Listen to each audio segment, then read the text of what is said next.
Today we're going to be talking about what might be my favorite type of filtration for coffee brewing. That's using a cloth filter for coffee.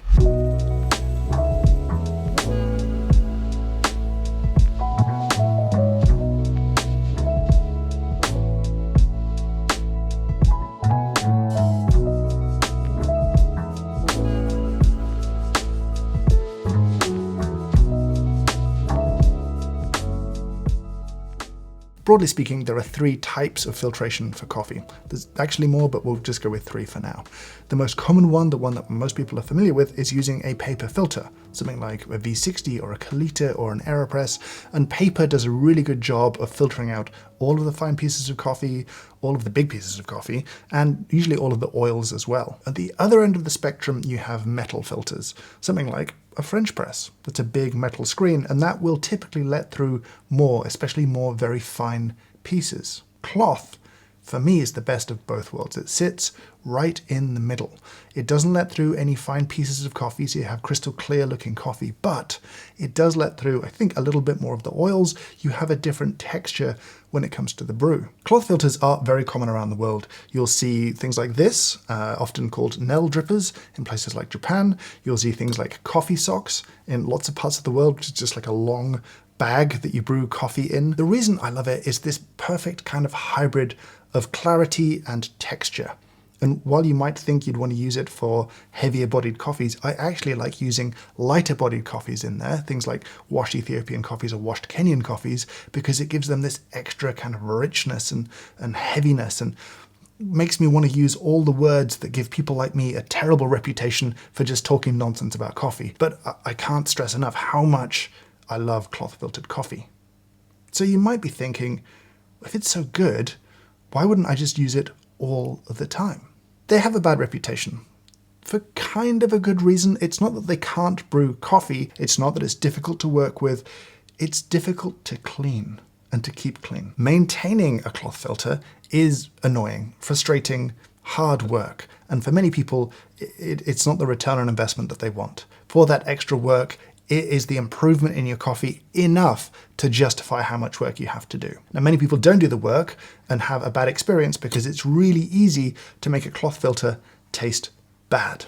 You know what happens when you forget your washing in the washing machine for like a day and it smells terrible? Well, that's the growth of mildew inside your laundry, and that's what gives it that bad smell. Mildew loves to grow in wet cotton, basically. That's like a perfect breeding ground. This right now is wet cotton. It's really easy to have that taste, have that smell appear in a cloth filter. It's really easy to make them taste disgusting because they trap little pieces of coffee, bits of oil in there, no matter how much you rinse them. Well, they taste like old oxidized coffee and forgotten laundry, and that is not what you want to taste in your morning cup of coffee. I've talked about this being a lot of work to maintain a filter. Well, what exactly is involved? The worst thing you can do is just use it, rinse it out, and then leave it to dry on the side. That slow drying process seems to be when most of the bad smells and bad tastes appear in the cloth. So don't do that. Immediately after using it, let it drain out as much as possible, and then dump as much as you can of the grounds inside into the rubbish bin. Just get rid of those. Then you're going to take it to the sink and wash out as much as you can from the filter. It's unlikely you're going to do a perfect job here. Chances are there'll be a few little pieces you just can't quite get out that look just embedded in the fiber. Don't freak out too much about that. It's going to be okay. What you need to do now is keep that wet until you use it again. If you're going to use cloth every single day, then I would store the cloth in a glass in the fridge. Keep it cold, keep it completely soaked in water, and when you're ready to use it again, obviously throw that water out, give it a very good rinse, a preheat, and then you're good to go. If you want to use it now and again, wash it as much as you possibly can, and then put it in a bag, put it in the freezer. Leave it frozen until you need to use it again, and again, just run it under hot water to defrost it. There is some theory that freezing repeatedly will slightly degrade the quality of the cotton. I haven't had so many issues with that over the years. One last tip is that over time you will slowly stain the cloth. And there is a way to undo that and actually give it a really, really, really good clean. This stuff. This isn't necessarily a brand endorsement. I just know that this particular brand does work quite well. spoke to someone from Ernex many years ago and asked them about what was the best thing to clean coffee, and they said use this, because this formulation for espresso machine cleaning was actually based on their original formulation that they used to clean the cloths in giant urn brewers that people used to use back in the day. A teaspoon of this into hot water, leave your filter to soak in it, and it will come back shockingly clean. Like, it does a really good job of getting rid of stain. You will have to rinse the life out of it to get rid of any traces of smell or odor of the soap, basically. But once you've done that, it's good to go, and it's really, really, really good at bringing a cloth filter back to looking good and tasting good again. To talk more about brewing with them, what I'm going to do in a minute is brew one of these, and I'll also brew a V60 to talk about the difference in taste between those two things.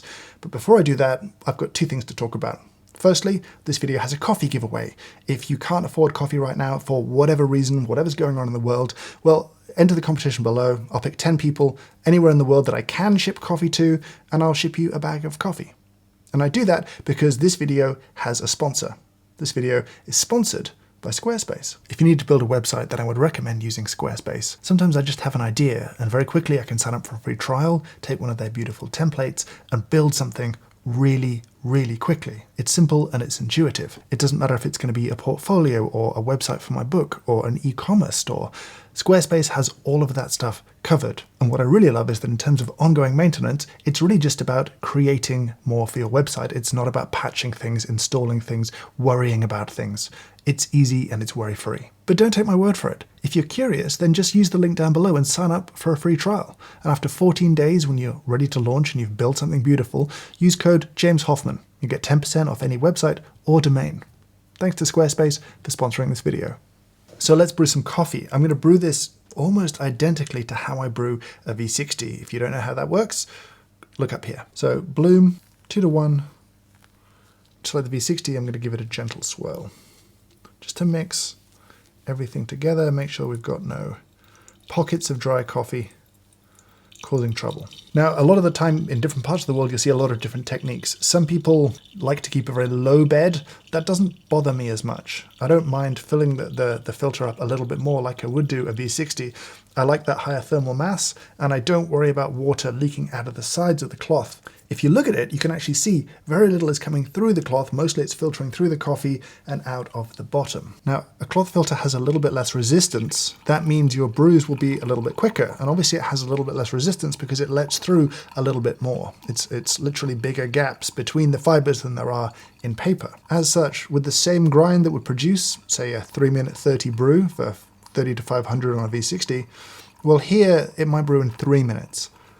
That doesn't really encourage me to change the grind that much though, because it doesn't really have a massive impact on the extraction the way that a change in grind would.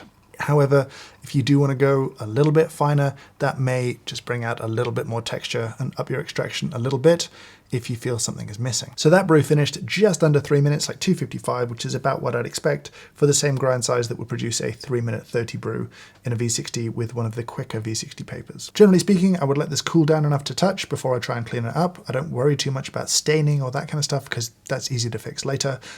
So just leave it in the sink, leave it in a spare mug, leave it somewhere, drink your coffee and enjoy it, and then deal with this thing afterwards. So it's time for a taste comparison. I have a delicious brew of coffee here, and conveniently, I have a delicious V60 here as well. So we have two brews. They are the same coffee, same grind setting, same dose, same water, same technique really. The primary difference is filtration method, though this brew did take maybe 20 seconds longer to filter than this one.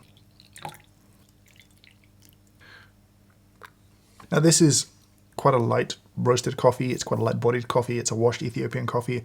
It's very floral, very pretty, not a ton of texture to it, but it's bright and clean in a V60 and very lovely. But what about cloth?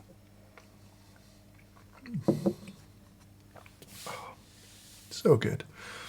So good. It just feels really lovely to drink. The texture and mouthfeel of cloth filtered coffee made well is a thing of beauty. It's my favorite filtration method for this reason. You get all of the clarity of a paper filtered coffee with this extra layer of pleasure and delight on top. It really is so lovely to drink. If I'm going to get just very pretentious, I would say it's like drinking coffee as silk, your coffee turned to velvet. I'm aware I sound ridiculous talking about coffee this way to most people, but I'm having a good time. So Yeah, broadly speaking, if you're someone who loves ritual and routine, you can probably make a cloth filter work. It's all about not forgetting to do something. It's all about remembering to rinse it properly, remembering to keep it damp and kind of wet and cold the whole time, or remembering to put it in the freezer, remembering to get it out at the right time, remembering all these little pieces. If you're very good at building habits and rituals, then I think it's a very rewarding thing. If you're like me, where you're barely functional before coffee and you're quite chaotic and forgetful at times, you'll annoy yourself because you'll have just left it out for a day and you'll be frustrated at the amount of work you have to do to bring it back to being a good tasting filter. It can always be brought back, unless it's growing mold or something truly disgusting, but it can usually be brought back to being a good filter again if you're willing to put in the work. How much it returns on that is really down to how much you enjoy your coffee this way.